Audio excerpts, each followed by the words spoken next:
আমার ছোট্ট ছোট্ট ছাত্রছাত্রীরা, আশা করি তোমরা সবাই ভালো আছো। প্রতিদিনের পড়াশোনা নিয়ে আবার আমরা হাজির হয়েছি। আজ আমরা চতুর্থ শ্রেণীর বাংলা পাতাভার বই থেকে সবার আমি ছাত্র হাতে কলমে প্রশ্নগুলো 1 থেকে 7 এগুলো দেখে নেব। আর গণিতের আমরা 5 পারা থেকে 7 পারা সমস্ত অঙ্ক বুঝে নেব। এইভাবে আস্তে আস্তে গোটা পড়াটা আমরা শেষ করব। যদি চ্যানেলটা ভালো লাগে লাইক কমেন্ট শেয়ার করবে। চ্যানেল যদি নতুন এসে থাকো চ্যানেলটা সাবস্ক্রাইব করে পাশে থাকা বেল আইকনটা বাজিয়ে দেবে, যাতে আমার তৈরি পরবর্তী ভিডিওগুলো সবার তোমার কাছে পৌঁছায়। চলো পড়াটা শুরু করি। দেখো, সবার আমি ছাত্র সুনির্মল বসু। এটা আগের দিন পড়িয়ে দেওয়া হয়েছে, মানে বলে দেওয়া হয়েছে। যারা যারা দেখোনি ডিসক্রিপশনে লিঙ্ক আছে, অবশ্যই দেখে নেবে, কিংবা প্লেলিস্ট থেকে তোমরা পেয়ে যাবে। আজকে আমরা প্রশ্ন উত্তরে সরাসরি ঢুকে যাচ্ছি। দেখো এইখানে কি লেখা রয়েছে সেটা পড়ব। সুনির্মল বসু 1902-1955। এর মানে হচ্ছে সুনির্মল বসু 1902 সালে জন্মগ্রহণ করেছিলেন, আর 1950 সালে তিনি মারা গিয়েছিলেন। এরপরে এর জীবনীর একটুখানি লেখা রয়েছে, বিহারের গিরিডিতে তিনি জন্মগ্রহণ করেছিলেন। প্রধানত ছোটদের জন্য তিনি ছড়া, কবিতা, গল্প, উপন্যাস, নাটক ইত্যাদি লিখেছেন। ছবি আঁকতেও তিনি ছিলেন সমান দক্ষ।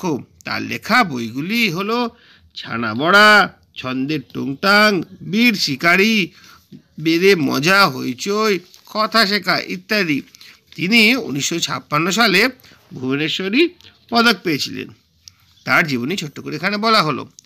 এরপরে কিছু প্রশ্ন জিজ্ঞেস করা হচ্ছে, তার উত্তরগুলো কেমন হবে একবার দেখে নিই। সুনির্মল বসুর লেখা 2টি বইয়ের নাম লেখো। দেখো এইখানে বেশ কয়েকটি বইয়ের নাম লেখা আছে, তোমরা যে কোনো 2টি বইয়ের নাম এখানে আরামসে লিখতে পারবে। ঠিক আছে, ছানাবড়া, হইচই তোমরা লিখতেই পারো। তারপরে তিনি 1956 সালে কি পদক পেয়েছিলেন। দেখো তিনি 1956 সালে ভুবনেশ্বরী পদক পেয়েছিলেন, সেটা আমরা লিখব। তিনি 1956 সালে ভুবনেশ্বরী পদক পেয়েছিলেন। এরপরে আমরা বেশ কিছু প্রশ্নোত্তর আছে, সেগুলো একবার দেখে নেব। দেখো, নিচের প্রশ্নগুলি নিজের ভাষায় উত্তর লেখো।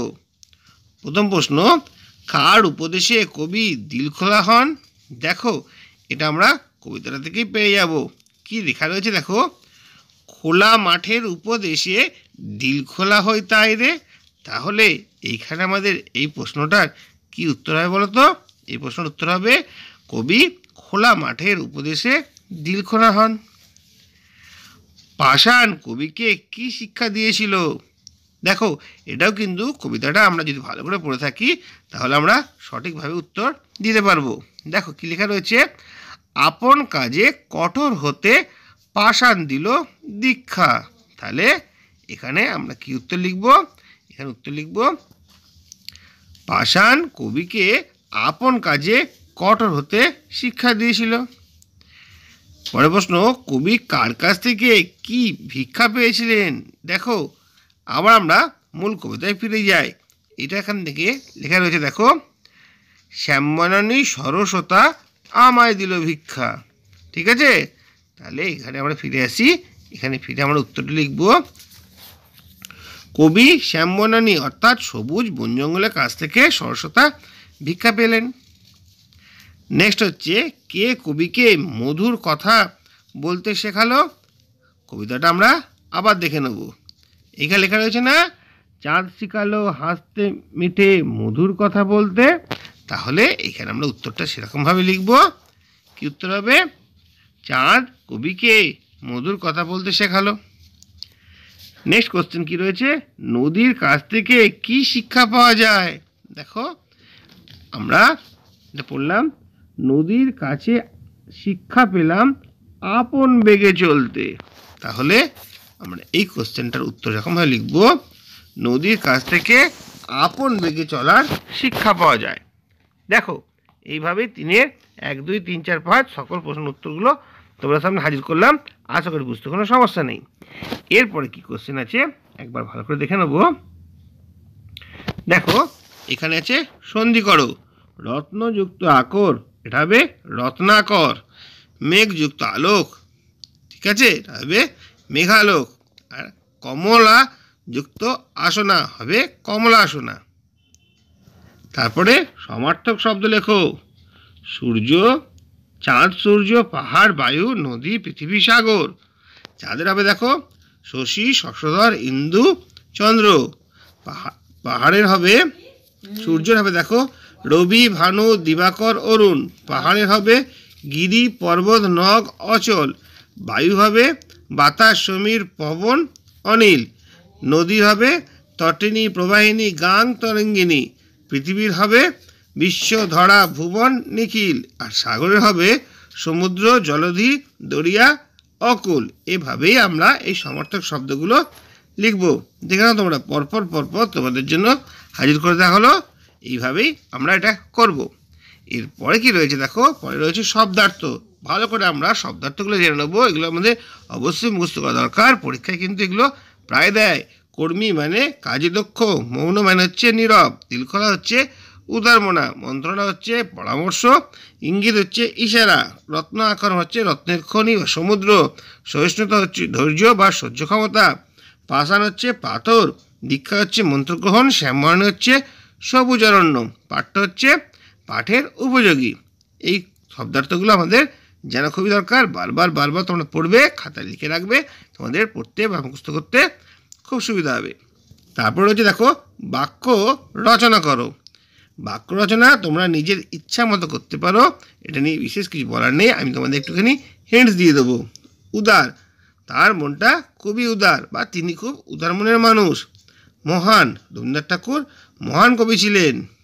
মন্ত্রণা, রাজার পরিচালনাতে রাজ্য মন্ত্রী তাকে মন্ত্রণা দেন। ঠিক আছে। তারপর হচ্ছে শিক্ষা, প্রকৃত শিক্ষা মানুষকে বড় হতে সাহায্য করে। সহিষ্ণুতা, মানুষের একটি বড় গুণ হলো সহিষ্ণুতা। সন্দেহ, অতিরিক্ত সন্দেহ কোনো জিনিসকে নষ্ট করে দেয়। কৌতূহল, তার জানার অনেক কৌতূহল। ঝর্ণা, পাহাড়ি ঝর্ণার শোভা খুবই সুন্দর। দেখো এরকম আমি তোমাদের একটা হিন্ট দিলাম। এছাড়া তোমরা নিজের ইচ্ছা মতো অন্য কোনো বাক্য রচনা করতে পারো। এবার আমরা চলে এসেছি শেষের দিকে। আজকে 7 পর্যন্ত পড়াবো বলেছিলাম, 7 পর্যন্ত আমি পড়িয়ে দিই, পরের দিন বাকি পড়াটা হবে। আস্তে আস্তে গোটা সিলেবাসটা আমরা শেষ করব। নিচের বিশেষণ থেকে শব্দরূপ বিশেষরূপ বার করো। নিচের বিশেষণগুলো বিশেষরূপ দেখো।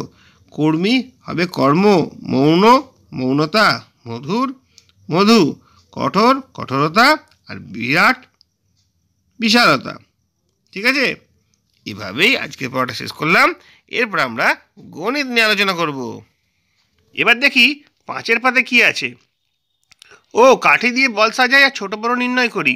দেখো কাঠি দিয়ে বল সাজাতে বলে কী করতে হবে, বলগুলো সাজানোই আছে, আমাদের কোনটা বড় কোনটা ছোট বলতে হবে। প্রথমটাতে করেই দিয়েছে 324 আর 343।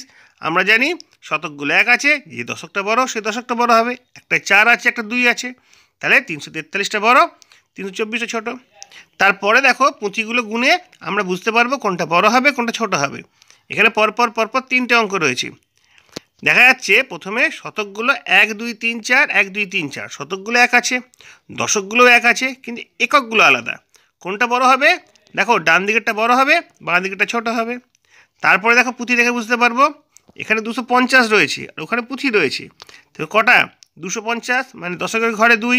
ঠিক আছে, তাহলে 50 আর দশকের ঘরে 5 হওয়া দরকার ছিল, কিন্তু এখানে দশকের ঘরে 3 আছে, তাহলে এটা ছোট হবে। এটা কত হচ্ছে 2 3 4, 234। 234টা ছোট, 250টা বড়। পরের অঙ্কটা দেখো, এখানে 435 বলে দিয়েছে শতকের ঘরে, আর এখানে শতকের ঘরে কটা আছে দেখো 1 2 3 4 5 6, 6টা আছে, তাহলে এটা অবশ্যই বড় হবে। আশা করি কাঠির সাহায্যে বুঝতে কোনো তোমাদের সমস্যা হবে না। একটা নিজেরাই তোমরা বানিয়ে করবে, আমি তোমাদের সাহায্য করছি, তোমরা শুধু দেখে নাও। এরপর আমরা 6 পাতায় চলে যাব। 6 পাতায় কি আছে, স্থানীয় মান অনুসারে তাদের বিস্তার আমরা আগেই শিখেছিলাম। এখানে স্থানীয় মান আর প্রকৃত মান শিখব। দেখো 325, তার প্রকৃত মান 3, স্থানীয় মান কত হবে 300, কারণ ওটা শতকের ঘরে রয়েছে। 2 এর প্রকৃত মান হবে 2 আর স্থানীয় মান হবে 20। 5-এর প্রকৃত মান হবে 5, 5-এর স্থানীয় মান হবে 5। দেখো এখানে প্রকৃত মান আর স্থানীয় মানের মধ্যে পার্থক্যটা তোমরা বুঝতে পারবে। প্রকৃত মান মানে যেটা তার মান সেটাই অরিজিনালি সেটাই, মানে 325-এর 3 মানে 3, 2 মানে 2, 5 মানে 5। প্রকৃত মান কোনোদিন চেঞ্জ হয় না, কিন্তু স্থানীয় মানটা পরিবর্তন হয়ে যাবে।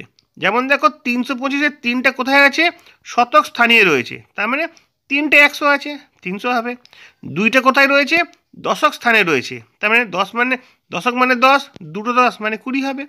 5টা কোথায় রয়েছে, একক স্থানে রয়েছে, একক মানে 1, 5টা 1 মানে 5 হবে। এইভাবে স্থানীয় মানটা আমরা বিচার করব। পরের অঙ্কগুলো একবার দেখে নিই। পরের অঙ্কগুলো 498, 4-এর প্রকৃত মান 4, 9-এর প্রকৃত মান 9, 8-এর প্রকৃত মান 8। প্রকৃত মান কোনোদিন পরিবর্তন হয় না। স্থানীয় মান 4 কোথায় রয়েছে, 4-এর স্থানীয় মান কত হবে, একক দশক শতক, শতক স্থানে 4 রয়েছে, 400 হবে। 9-এর স্থানীয় মান কত হবে, কোথায় রয়েছে 9টা, দশক স্থানীয়, 9 10 90 হবে। আর 8 1 কে 8, 8-এর স্থানীয় মান হবে 8।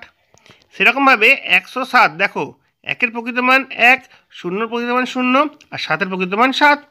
কিন্তু 1-এর স্থানীয় মান কত হবে, 100, 0-এর স্থানীয় মান হবে 0, আর 7-এর স্থানীয় মান হবে 7।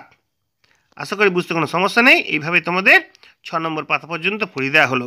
দেখি 7-এর পাতায় কী আছে। প্রথমে দেখতে পাচ্ছি 7-এর পাতা আছে সংখ্যা গড়ি। দেখো মাঝখানে কিছু সংখ্যা দিয়ে দেওয়া হয়েছে 3 5 1, আর এইদিকে কিছু সংখ্যা তৈরি করতে বলা আছে। কিভাবে তৈরি করতে হবে একটু দেখে নিই। প্রথমে আমরা বাঁ দিকেটা ভালো করে দেখি, তোমরা দেখলেই বুঝতে পারবে এখানে কি রয়েছে।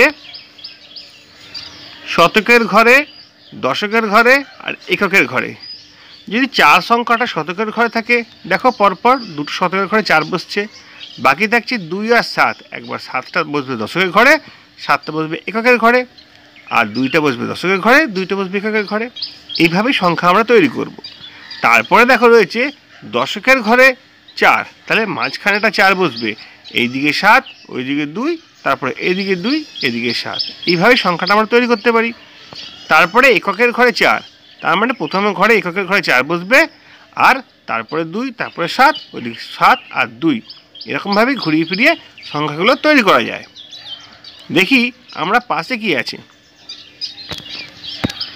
পাশে ওই একই সংখ্যা, শতকের ঘরে 3, দশকের ঘরে 3, এককের ঘরে 3। দেখো পরপর যদি করে দেওয়া হয় কেমন সংখ্যাগুলো দাঁড়াবে।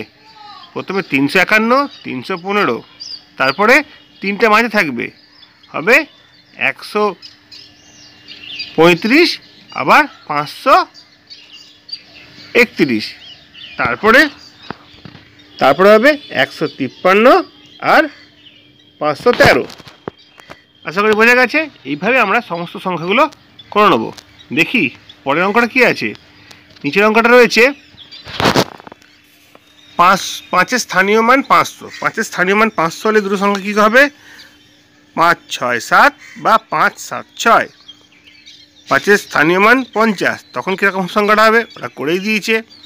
6 5 7, 7 5 6। দেখো দশকের ঘরে এখানে 5টা রয়েছে, আর এককের ঘরে 5, তাহলে কী হবে 6 7 5 বা 7 6 5।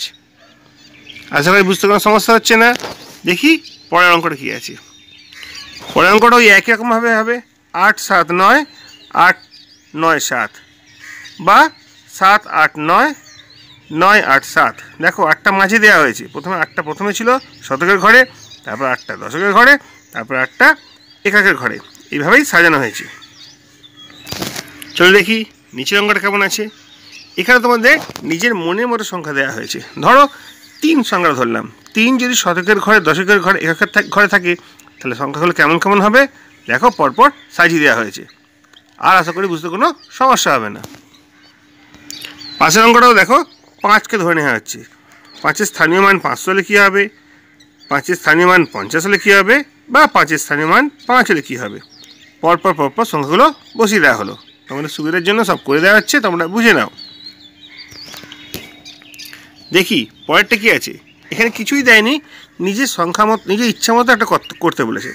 ধরলাম 2 3 7। যদি শতকের ঘরে 2 থাকে কেমন হবে, দশকের ঘরে 2 থাকলে কেমন হবে, বা এককের ঘরে 2 থাকলে কেমন হবে। পরপর সংখ্যাগুলো বসিয়ে দেওয়া হলো। আশা করি তোমরা সবাই বুঝে যাবে। তারপর আরেকটা সংখ্যা ধরে নিচ্ছি। সংখ্যাটা হবে 6 7 8। যদি 6 7 8 হয়, 7টা ধরছি সংখ্যাটা। 7-এর এককের স্থানীয় 700, দশকের স্থানীয় 70, আর এককের স্থানীয় হচ্ছে 7। শতকের স্থানীয় হবে 700। তাহলে কেমন হবে, আর দশক স্থানে যদি 7 তাহলে কেমন হবে, আর একক স্থানে 7 তাহলে কেমন হবে। দেখো পরপর সব করে দেওয়া হয়েছে, তোমরা ঠিক বুঝতে পেরে যাবে।